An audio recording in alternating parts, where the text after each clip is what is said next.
City news. Shamshabad ఎయిర్పోర్ట్లో కేంద్ర మంత్రి అశ్విని వైష్ణవ్తో తెలంగాణ మంత్రులు భేటీ అయ్యారు. తెలంగాణలో అభివృద్ధి పనులపై ఫోకస్ చేయాలని, వాటి అభివృద్ధికి నిధులు కేటాయించాలని కోరారు మంత్రులు. ఇక్కడ ఉన్న కేంద్ర మంత్రులు రాజకీయాలకు పోకుండా రాష్ట్ర అభివృద్ధికి సహకరించాలని కోరారు.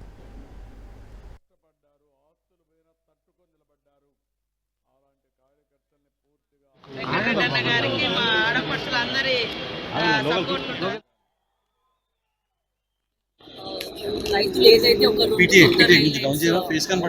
చింతలపల్లి నష్కల్ మార్చి మాకు అడిగారు. అది సెంట్రల్ రైల్వే మినిస్టర్ గారిని కోరితే వారు ఓఆర్ఆర్ చుట్టూ రైల్వే ఎలిమెంట్ చేయమని చెప్పి ఆదేశాలు ఇవ్వడం జరిగింది.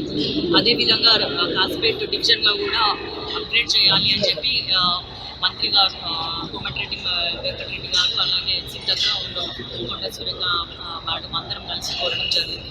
దానికి కూడా వారు మళ్ళీ మేము ఒకసారి పార్లమెంట్కి వెళ్ళినప్పుడు ఆ సెషన్లో కూడా సీఎం గారితో కలిసి రిప్రజెంటేషన్ చేయడం జరుగుతుంది.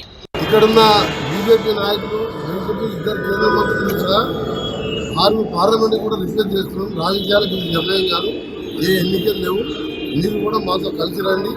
రాజపేట డివిజన్ అనేది ఇంపార్టెంట్. ఆంధ్రలో 5 డివిజన్లు ఉన్నాయి.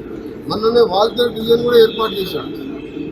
ఇవాళ హైదరాబాద్ తర్వాత పెద్ద మహానగరం అంటే వరంగల్. ఇవాళ అక్కడ టెక్స్టైల్ పార్క్ వచ్చింది, ఎయిర్పోర్ట్ వస్తున్నది. ఎయిర్పోర్ట్ అడ్వాన్స్గా మేము ల్యాండ్ ఎక్కేసి అమౌంట్ ఇవ్వడం కాదు, సీఎం గారు వెరీ సీరియస్గా ఉంటేనే ఈ స్టేజ్కి వచ్చింది. ఎవరో వచ్చి మేము ఇచ్చినామని చెప్పుకుంటే చెప్పనే దానికి పర్వాలేదు. 10 ఏళ్ళు వాళ్ళ అధికారం కేంద్రంలో అప్పుడెందుకు ఇవ్వలేదు, అప్పుడెందుకు అప్రూవల్ రాలేదు, ఇప్పుడెందుకు ఎయిర్పోర్ట్ అథారిటీ వాళ్ళు అప్రూవల్ ఇచ్చుకుంటే మా ముఖ్యమంత్రి మా ఎంపీలో చొరవ ఉంటేనే ఉంటుంది. అందుకని వాళ్ళు క్లెయిమ్ చేసుకొని ఆయనతో చెప్పించిందో మాట్లాడ మాకు కావాల్సిన డెవలప్మెంట్ రాజకీయాలు పక్కన పెడితే కాల్పేట్ డివిజన్ కూడా ఇస్తారని నమ్మకం ఉంది. మరి రైల్వే సెంట్రల్ మినిస్టర్ గారిని కలవడం కోసం పెద్దలు గౌరవనీయులు మా సోదరుడు వెంకటరెడ్డి అన్న గారితో కలిసి మేమందరం కూడా రావడం జరిగింది. గత ప్రభుత్వము బీఆర్ఎస్ ప్రభుత్వము వరంగల్కి ఏదో చేస్తున్నామని మాటలతో కోటలు కట్టింది తప్ప ఏం చేయలేదు. హైదరాబాద్ నుంచి వరంగల్ వరకు ఇండస్ట్రియల్ కారిడార్గా కూడా చెప్పడం జరిగింది. ఇండస్ట్రీస్ రాలేదు, రావాల్సినటువంటి ఎయిర్పోర్ట్ కూడా ఎప్పుడో రావాల్సింది, అది కూడా రాలేదు.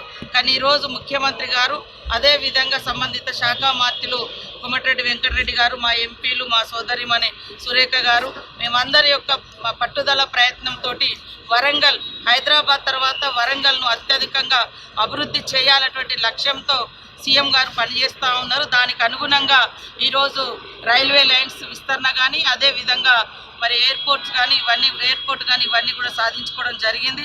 ఈరోజు అక్కడ ఉన్నటువంటి ప్రాబ్లమ్స్ వారు తీసుకోవడం జరిగింది. వారు వెంటనే అన్నిటినీ కూడా పాజిటివ్గా తీసుకోవడం జరిగింది.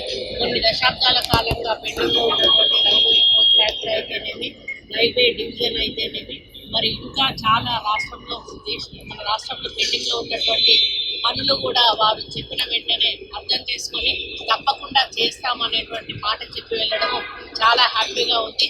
ఇప్పుడే కోమటిరెడ్డి వెంకటరెడ్డి గారు చెప్పినట్టుగా మేము ఇక్కడ ప్రభుత్వంలో ఉన్నాం కాబట్టి సమస్యలు మేము కేంద్ర ప్రభుత్వం దృష్టికి తీసుకుపోవడం మా యొక్క బాధ్యత. దాన్ని వెంటపడుతూ కూడా మళ్ళీ సీఎం గారిని కూడా తీసుకొని వెళ్ళి పదే మంత్రులను కూడా కలుస్తూ మేము ఈరోజు శాంక్షన్స్ చేయించుకుంటున్నాము. అదే పద్ధతిలో ఈరోజు ఎయిర్పోర్ట్ కూడా రావడం జరిగింది. మరి బీజేపీలో ఇక్కడ ఉన్నటువంటి మంత్రులు ఇద్దరు కానీ మిగతా ఎంపీలు కానీ గెలిచినా కూడా వాళ్ళు